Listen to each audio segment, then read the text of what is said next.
Thank you, Bev. Can you hear me? Yeah. Yes, ma'am. Yes. Okay. Thank you for inviting me. Never expecting this many people before. So a little nervous, but thank you for having me here. Um, to tell the story, as Beth mentioned, I was born 1935. I was 4.5 years old, living in Poland. The city was Lodz, LODZ, which is the second largest city in Poland. And I didn't know any different, as far as what was going on at the time. All I knew was that on Sundays we went for ice cream and balloons and enjoyed Sundays with my parents going down the avenue. Uh, but in 1939, when the Germans entered Poland, when you say when did your childhood stop, that's when my childhood stopped because I was watching my parents looking out the window. Across the street was a beautiful synagogue, similar to if you looked at Sinai or Tura Synagogue as you drive by. And it was right across the street from our apartment building that we lived in. And it was a huge apartment building. So I saw my parents crying. They were looking out the window and I saw them crying and I couldn't understand what was going on.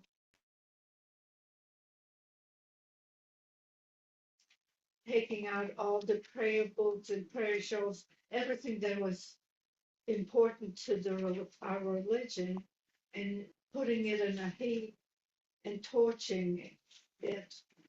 So, and giving out candy to the children, that were standing around. So that was the first time I saw both my parents crying. As time went on, when the war started, my father, like a lot of men, left and he went towards Russia because their thinking was, oh, the war will only last a few days, maybe a week, and he'll be back. So that left my mother, my sister, who's 2.5 years younger than I am, and myself in our apartment. And from there, as the Germans started clearing out the Jews from the city, we wound up in what you call the Lodge Ghetto. Excuse me. Like any ghetto, they took the poorest part of town and surrounded it by uh, gates uh, and put us into this place. As a youngster, that's what I remember. That's when the childhood really stopped. Excuse me while I do this.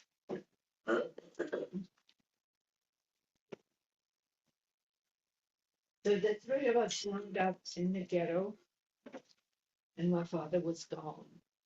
As time went on, we, my sister and I, being young and not having the right nutrition and all, we started suffering from malnutrition. As, I mean, to the point where my poor mother didn't know what to do as far as feeding us because she would have to go stand in line to get a loaf of bread that the Germans allotted everybody to have. And when we not talk about a loaf of bread, we're talking about a little loaf of bread. And that's, so she did the best she could trying to nourish us. One day she was in line getting her bread, and somebody ran up to her after she received the bread and stole it from her, which meant that the next 3 days she had nothing to give us. So um, we started suffering, and we were kind of lingering, my sister and I, in this room because what the Germans did, if you had a big room, then they would put two families in it, and people would hang a sheet or a blanket and divide the room, and that's how you live. In this particular time, we were by ourselves in the apartment in a ghetto, and there was a knock on the door, and my mother went to answer the door, and as she opened the door, she fainted because there was my father. Now we're covering up a couple of years. Um, and I always say when I'm speaking about that, it's only because he came back. And what sane man comes into the Warsaw Ghetto, into the, because by that time we were in the Warsaw Ghetto. Let me go back so I makes more sense. My father sent a young man to smuggle us out of the Lodge Ghetto and bring us to him where he was living and working. And we started our journey for a couple of days. It was a horse and wagon and a driver that was driving us. And after a couple of days, my sister got sick and started running a high fever. So my mother decided that she would no longer, she couldn't go meet my father because she had to get help from my sister. And so the easiest thing for her to do was to go to Warsaw, because in Warsaw, the capital of Poland, she had a brother who was an engineer at a hospital, and his wife was actually a physician. So as we made our way to, to meet her brother, and we wound up in the Warsaw Ghetto. And some of you now have heard of it, have seen pictures of it. It truly was hell on earth. And as a young girl, if you're told, don't look out the window, which my mother told us 1,000 times, don't look out the window. And of course, teenagers, not teenagers, but children, well, why not? Why can't I look out the window? And she was trying to save me from seeing things that a child of that age should never see. People dying in the street, people being picked up after they have passed. People have passed, and let's say they had coats and shoes or hats or whatever on their body that just died. But passerby would go by and take it off. The poor soul didn't need it anymore, and they were cold, and so they took the clothing off. And by being a young child and looking out the window and seeing these people picking up these bodies off the street, it was terrible. It was just like they were holding pieces of wood and were just putting it on a cart, you know? And that's something that I will always remember to the day I die. I will always remember that those pictures. But to go back then, the day that my father knocked on the door, I'm sitting here. It's because he did come back. Because we were at our ends. My mother, poor mother, with two kids, was at the end of her wits of what to do and how to survive and what to feed us. So no wonder she passed out when she saw that my dad was there. And I remember him coming in. Now I remembered my dad because I always was close to my father. He came in with a knapsack on his back, and in it he had bread and butter. And I want you to know that when he saw my sister and I, the condition that we were in, he proceeded to feed us, but he also knew that he couldn't give us a whole slice of bread. he kind of like you feed birds, cut up little pieces of bread and butter and gave it to us a little at a time because our stomachs were no longer used to a lot of food at a time and you could get sick. And he knew that. So I always attribute tell everybody that it's because of him that we survived. Otherwise, we would have been taken off to the concentration camp and not survived. By him coming back, then there was mother and father, and they took care of us. And my father was very gifted. We called him the golden hands because he could do anything, whether it was sewing, lumber, or whatever. He could do whatever he needed to do. And so they started to have to work in the ghetto. Everybody had to work. That's why the Germans got rid of the elderly and the children. They got rid of those people because they were of no use to them, just a burden.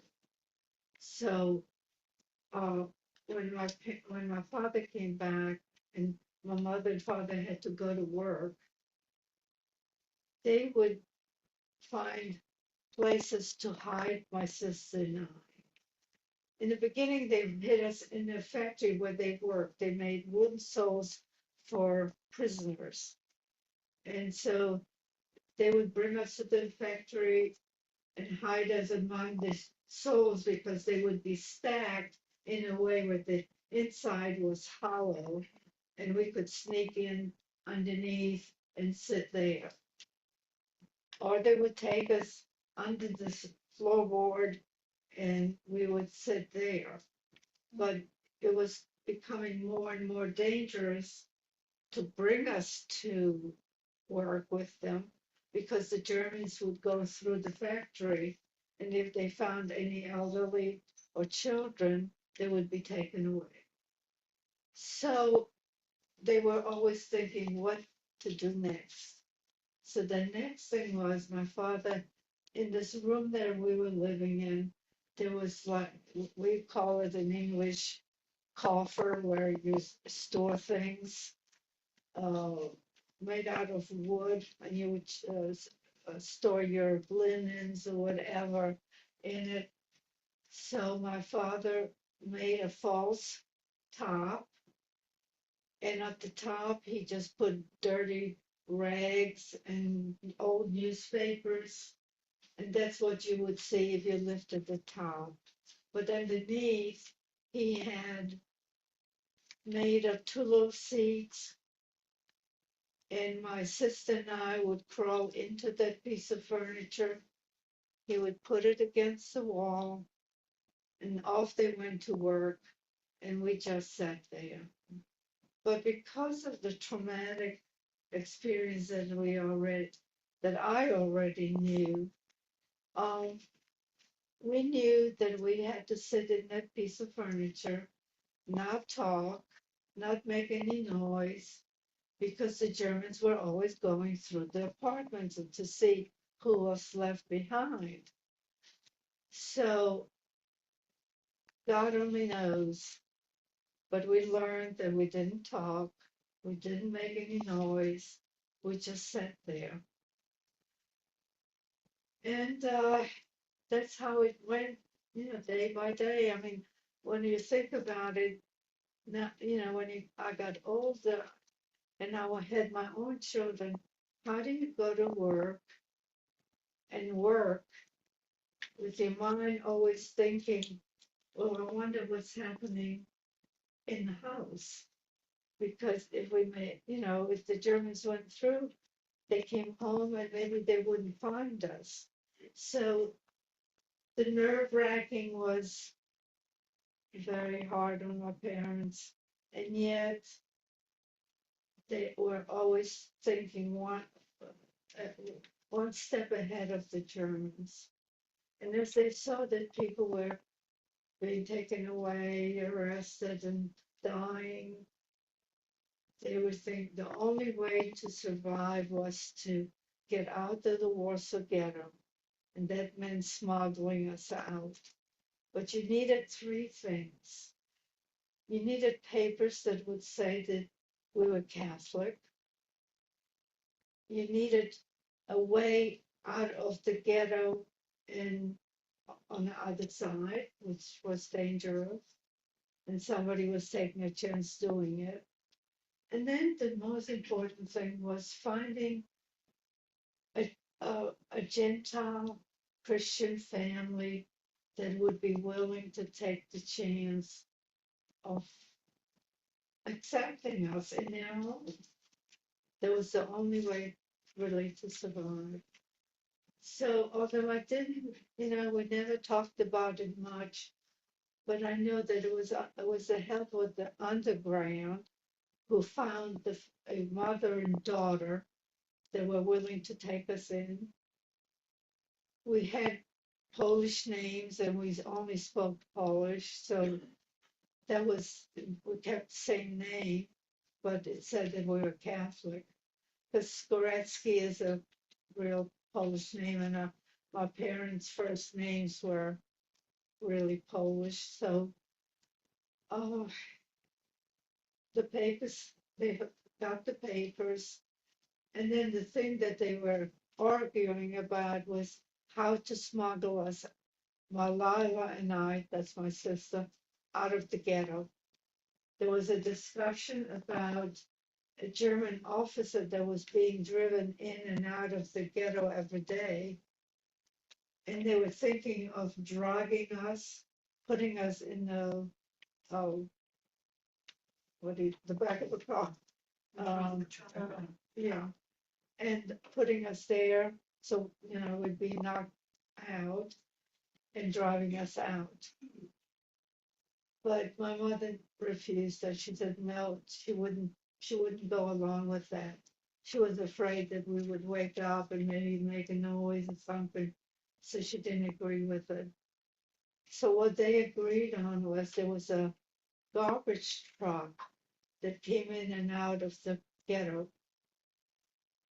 And they made arrangements with the driver that we would, my sister, my mother, and I would get into that truck and we did Italy in the morning, and they would drive us out on the Aryan side, which meant that no Jews were allowed. So we did that, and the three of us went, round up.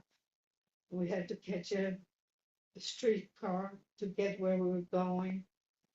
These people, this mother and daughter had this tiny, tiny apartment, and it was in a poor side of the city. And we found ourselves in their home. Kind people taking chances. But my sister is 2.5 years younger than I am. She had a lighter hair. She's very fair complected. Her complexion was very fair. And I was just the opposite. I had dark curly hair and I'm olive complected. And of course, Hitler decided that that was Jewish look, which meant that I could not go outside. My sister would go to church with the women or go shopping, but she really went to church with them. And she thought she was Catholic. She had a Bible. She had it all. And so that worked for her. Oh, on the other hand, with me, not to give away the family, because people are watching, I was the opposite. I had to stay in the house.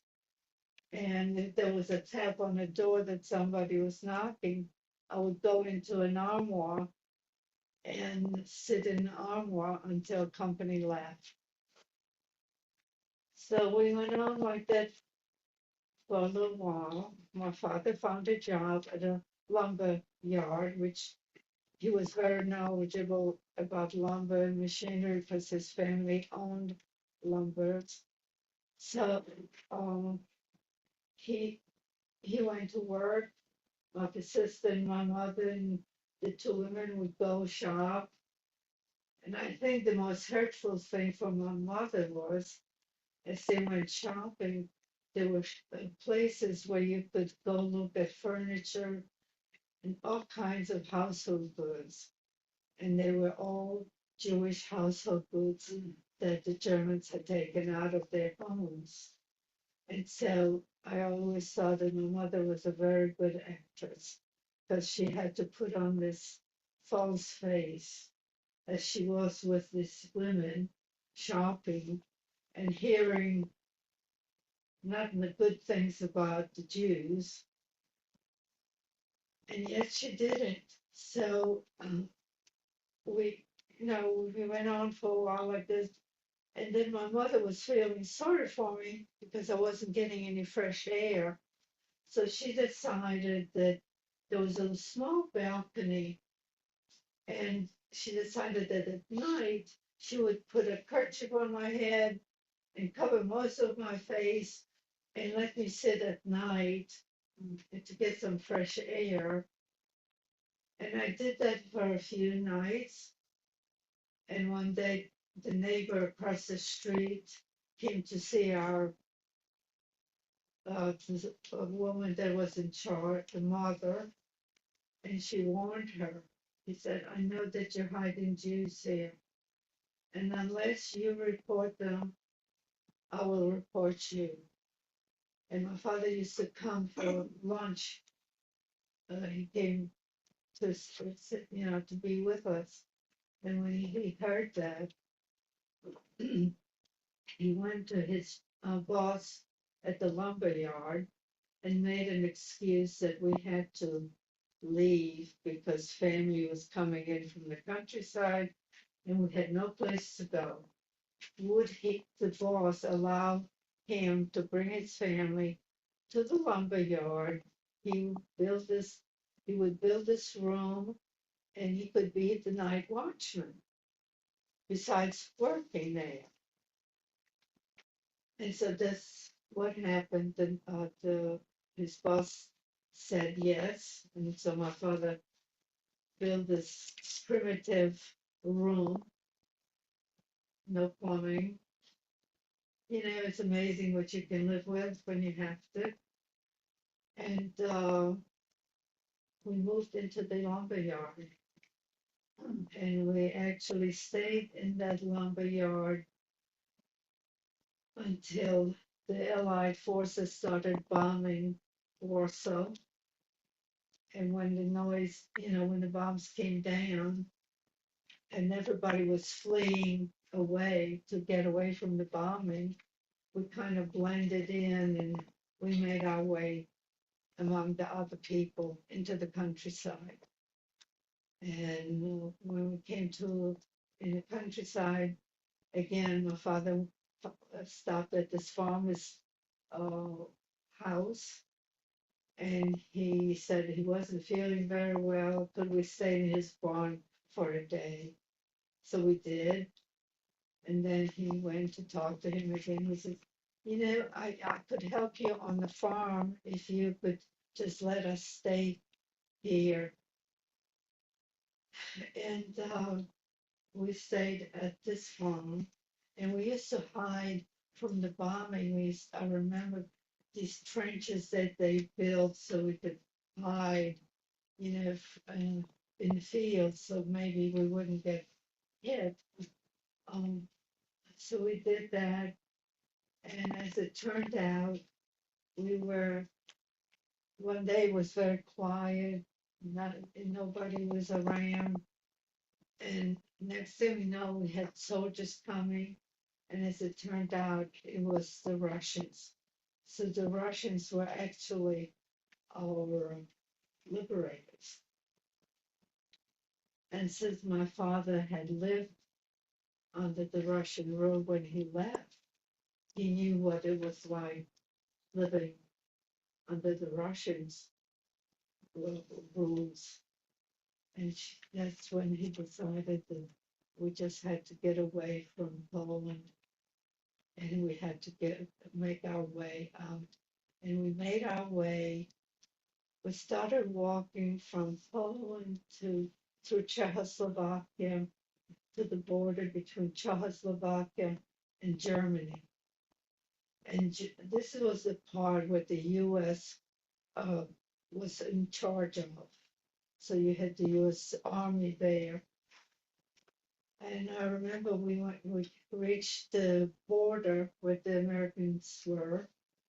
And when they found out that there was a Jewish family that wanted to cross over, they actually put us on one of the trucks and started driving us into the closest hamlet was called Tischenreuth. Excuse me, and that's in Bavaria.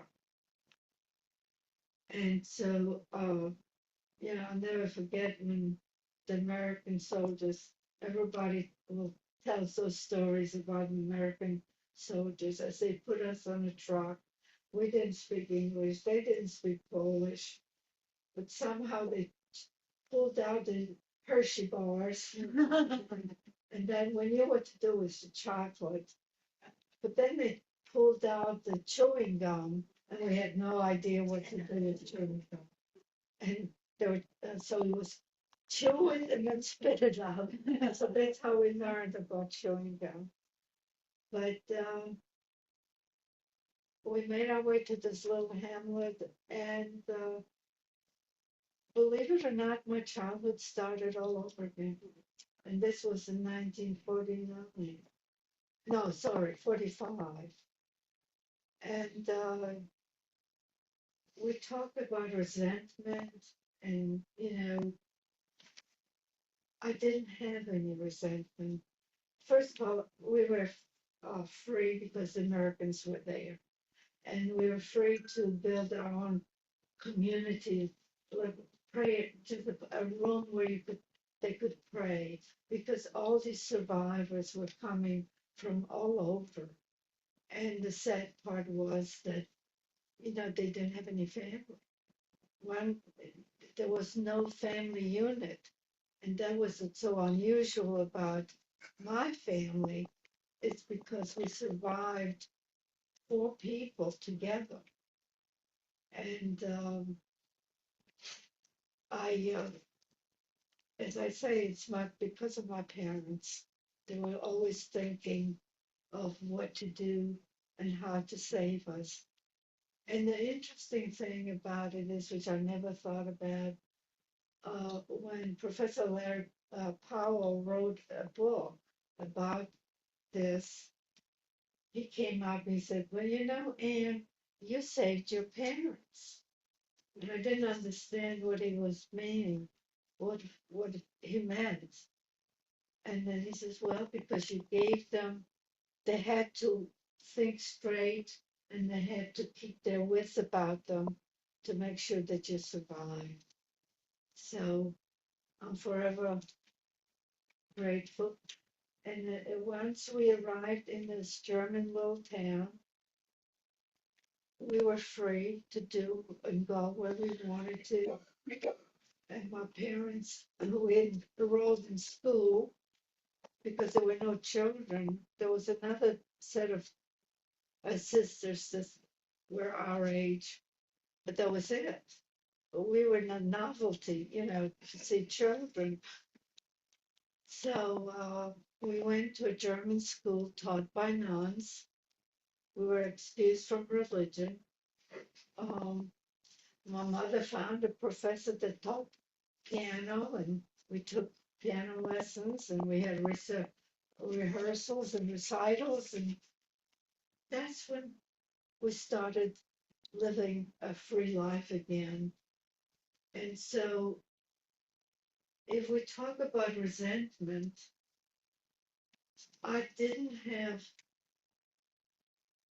that much resentment against it. I knew if I saw somebody that was uh, elderly and had gray hair, which I have now, uh, I did stop and think, I wonder what they did during the war.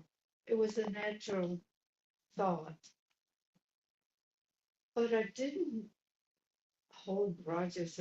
I was so happy to be free and to be able to do what I wanted to do that I never developed that resentment of, of everybody because people were kind and being children, they were doubly kind to us.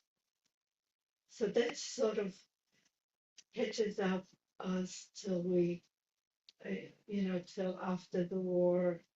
And we stayed in Germany for 4 years.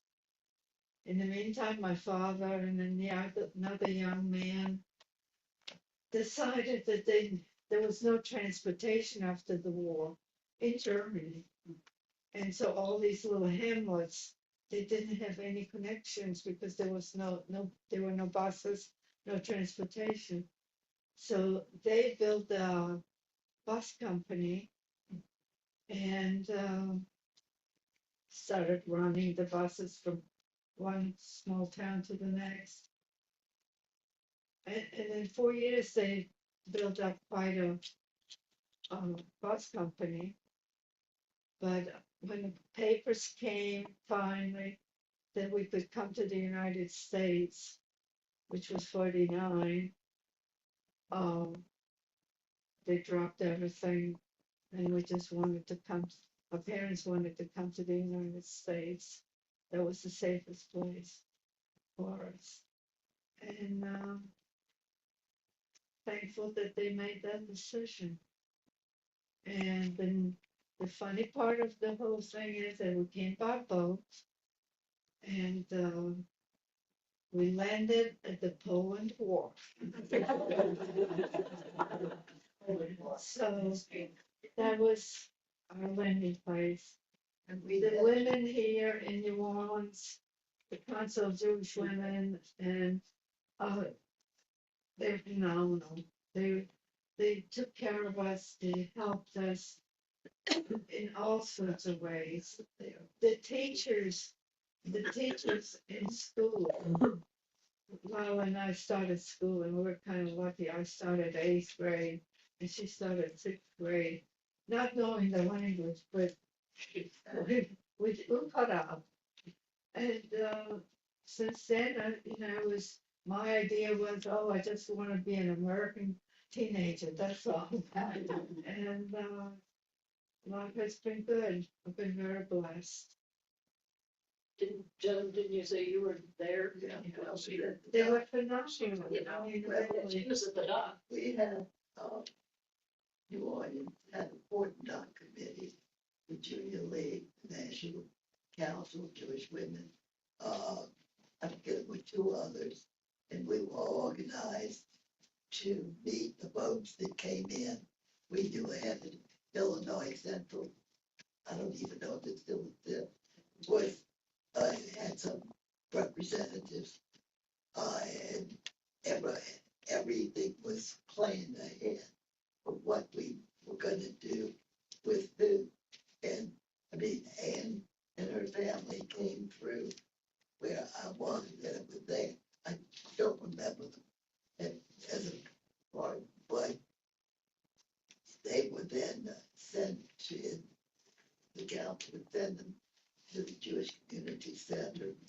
And Anne once told me her father was so impressed with the dining room table feeding them with linens on the table. It was really, what Joan was saying is that they, the women picked us up from the Poland Wharf and brought us to the JCC. And what impressed me so much was that as we walked in, there were white tablecloths on the tables, and they could, reception was typical Southern hospitality, and that I've never forgotten that it was, being treated like a human being and not different. Have you ever been treated different, like what I had to be hidden and all that? The idea of I'll give my family away because of my looks, it's it was an immense, immense help. And they couldn't have been nicer and more generous than the people here in New Orleans. So Anne said she'd be willing to answer questions that you might have. You said that your mother was able to go out. Yes, Was she fair hair? she was whiter than I am, yes. So she could pass. She could dance, the German. yeah. How did you, when you were hiding in that piece of furniture, how did you eat or go to the bathroom? My father had a little party there. But we really fit still, we didn't move too much. Yeah. He left with, he would leave some bread with us, some water, you know, that's what they had. And, you know, it's amazing, you know, after you have your own children and grandchildren, you wonder, How do you keep a 4-year-old? well, it's being afraid, Yeah. just being afraid. Joan, and looking back, you said you had no resentment, but when you look back now and after you got here and thought about all the murders and the way everybody was treated, you had to have resentment. Well, it's not resentment that I would keep within me. Right. When we got to Germany, the freedom was unbelievable. I mean, I did things that I found a piece of ground and I made a garden out of it. You know, I went walking in the forest that was around. I explored. I was a tomboy. What can I tell you? We, well, for example, no toys. I mean, we had zero toys. And when we arrived in this German town, I snuck up into the attic. And in the attic, I found my world. There were books, there were toys, there were all kinds of things up there that I found. And I was free to fool with it and enjoy it. And I think maybe that's what made me the way I am, is because I knew what it was like not to have. And then I learned what it was like to have the everyday things that children should have. Although I was not a child by the time the war was over. I was the one, you know, in school I did okay in school. I graduated with my class, but I was the old lady in attitude compared to the friends that I had at school. How did the German people treat you and your family when you went to this German Yeah. village? Yeah. And they were okay. You know, But they knew that you were they, Jewish. oh, absolutely, yes. Because What they, year was that? What from year? 45 to 49, So right after the war. right after You can see the way. Okay, let's make you a question. Do you think your father's boss at the lumberyard, saw through his story and knew why he was building a house for his family there? he knew because Skoretsky family was known in the lumber business. And so he knew. Yeah, He he knew. would have had to. Other questions? Yes, yeah, well, I have to know, what about your mother's brother in Warsaw? Did she ever meet up with him when your sister was so sick with fever? With my sister got better. My mother did not find out what happened to her brother until after the war, when she read a small pamphlet that a doctor wrote that survived of the camp, and he mentioned names, and she found out that her brother died on the way to the concentration camp. She actually had two brothers, and they were together. Anything else? How did you qualify for eighth grade, or how did they know to put you in eighth grade? That's where they put me, and that's where I stayed. But the teachers were unbelievable. I mean, they took extra care of us. They brought books to us, these big books with big letters, and you learned. And I'll be honest with you, it meant so much to me. People ask me, well, do you understand Polish? I said, no. Because once I came and the teenage age came about, I wanted to be like all my other friends in school. So that's how my parents learned English, is because Lila and I would come home and we would speak English to them, what we learned little by little. And that's how they learned. And I wanted to be like everybody else. Oh, you didn't speak German when you lived in Germany? Yeah, spoke German. I don't speak any of it today. You had pointed out in another time that your father, because of his skills, wasn't sent to the concentration camp. Right. Because the Germans wanted to use both. Oh, the Germans, just anybody that has skill. Right. And so that became a blessing. Oh, absolutely. If not for that, I wouldn't be sitting here, for sure. Yeah, When you came to the US, went to school, you had American. yeah, louder. Oh, when you came to the US, went to school, when you had American friends, did you ever talk about your experiences? Oh, that's an interesting question. Yeah, No. yeah, so, I mean, people like, People that were and Viktor Frankl, I mean, like, there was a period of, 10 years. nobody talked about Yeah. it. So at what point did you start telling your story? Actually, it was long after that I was walking the uh, Audubon Park, walked every morning with a friend. And I don't know, one morning she asked a question and I answered, and she found out, you know, I told her my story, some of it. And that was the first time. The first time I ever spoke about it is uh, they had an exhibit here, the Anne Frank exhibit at Uptown Square. You all must remember that. I was asked to speak, and that was the first time ever. And the funny part of it was that my middle daughter, Robin, is an artist, and didn't know it then because I never talked about my experiences even to my children. Um, so I said, okay, I always thought about it. There's something that I need to do. I survived, and there's something that I need to do. And so I said, yes, I would speak. Because I read in her story, and I thought of it similar, there were similarities there. And I said, it's the children that need to learn, the young people that need to learn.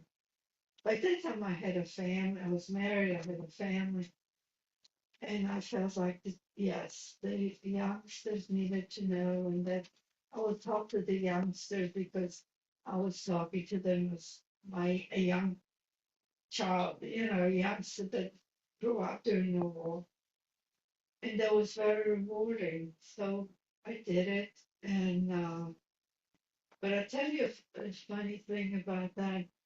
When I first started talking, I would always break down and cry. And I couldn't understand myself. Why am I doing that? Until I watched a TV show and watched American soldiers being interviewed on TV, and they were crying. And when I saw that, because we never went to any psychiatrist or any help for that, so when I saw that, I said, oh, well, if they can cry, then I guess it's okay, if I break down. And I spoke to a lot of schools, traveled a bit around Louisiana, and it was rewarding to me. And I used to tease the children. I'd say they were my psychiatrists. I talked and they listened. So, so that's how it came about. Did you tell your husband before you married? Oh, he knew. Yeah. Yeah. Um, not. It was hard for him to understand that typical American boy that was afraid to say anything and do anything. And I was the opposite. I always went that straight line, being afraid of crossing over, and something would happen. So there was an adjustment there because he was, well, why are you afraid? Why are you so afraid? Well, I'm afraid because of the way I am. And my sister, I'll give you an example. She was a grown woman, she already had children. She was playing mahjong at somebody's house, and there was a really hard knock on the door. And the next thing you knew, she was in the closet. She was afraid that somebody was coming in. So the reactions were there, and on the other hand, straight and narrow. I always listen. That's the way you survive. Yeah, can you talk about your interaction with David Duke?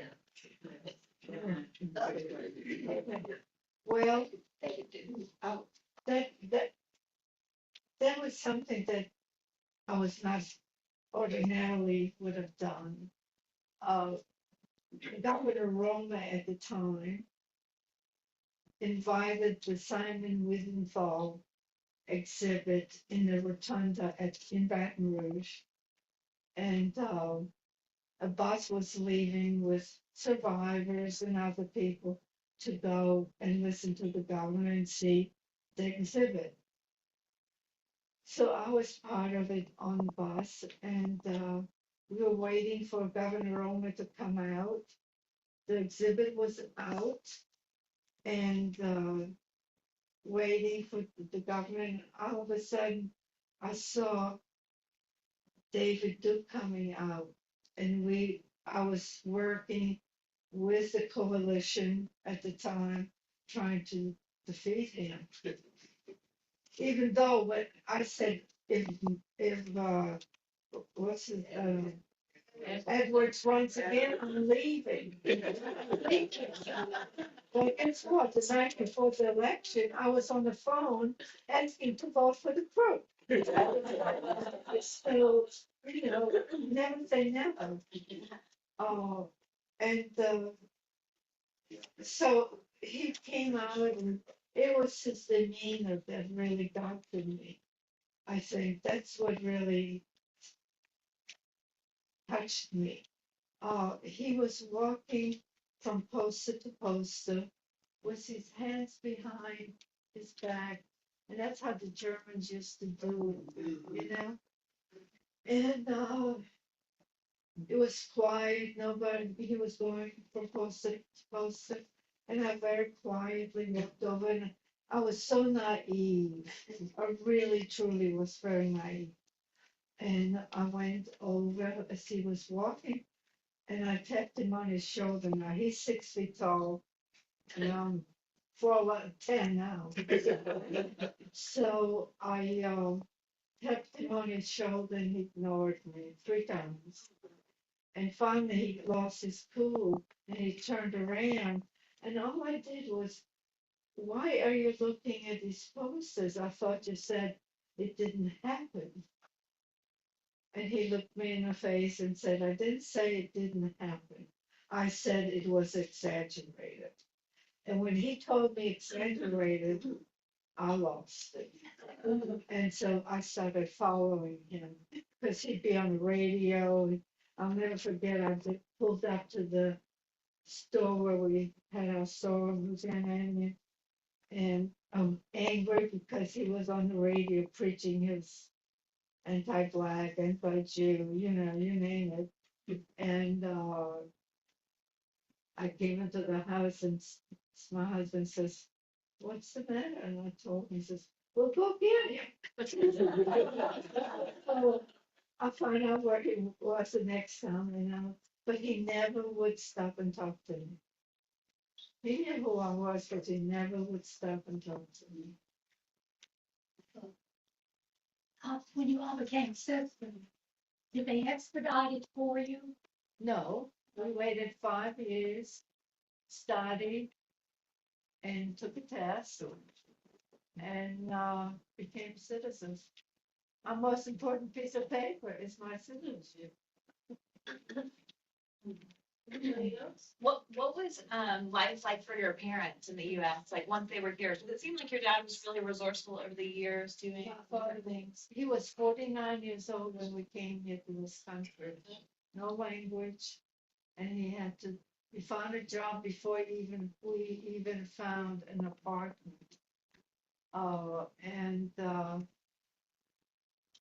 so he worked all his life, just all his life, till at least 85, 87. Lived till 91. Um, the wonderful thing about it is that he lived long enough to see my husband and I having a successful business here, and he was part of it. He would sit in the front and meet the customers, and it was special. But he worked all his life and worked one job at a time, and then at night he'd take private, he fixed antiques, and so he worked till midnight, and then start all over again. So he was very resourceful, and my mother was very resourceful too. Um, Her thing was that she found out that the Council of Jewish Women had a thrift store, and she always liked to look nice, and she would go and make friends with the women that were selling the clothes, and they took care of her, and she got the best that they had. And we went on. It was a good life. You have questions? Well, thank you so much. This has been answered.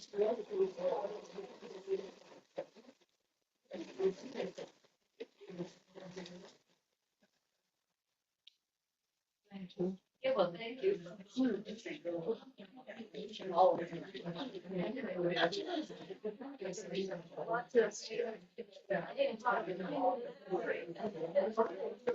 Yeah, we got answers. Maybe it doesn't.